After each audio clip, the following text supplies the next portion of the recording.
छठी मैया की कुशीनगर से लइहा हो, कुशीनगर से लइहा हो।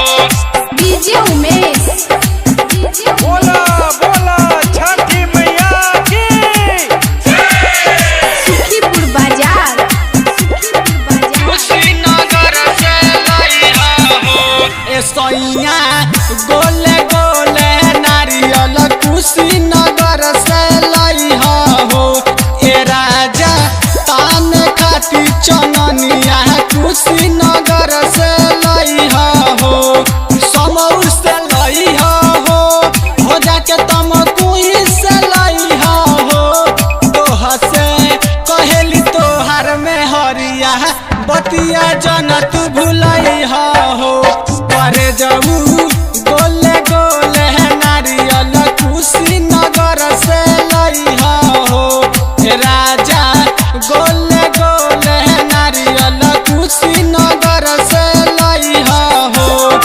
कुशीनगर से लइहा हो, कुशीनगर से लइहा हो। बोला बोला छठी मैया बाजार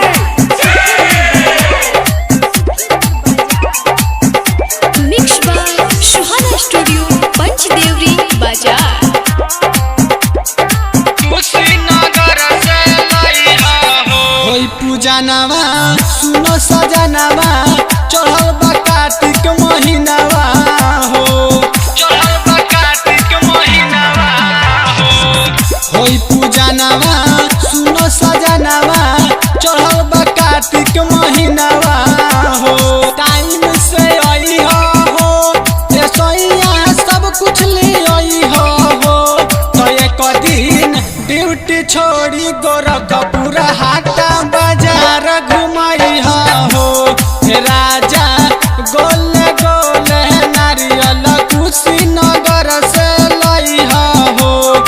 कुशीनगर से लइहा हो, presented by कुशीनगर से लइहा हो। डीजे उमेश बोला बोला छठी मैया की सुखीपुर बाजार सुहाना स्टूडियो पंचदेवरी बाजार कुशीनगर से लइहा हो। डीजे हो लक्ष्मण रामू हरिंदर संगे नुअर घदी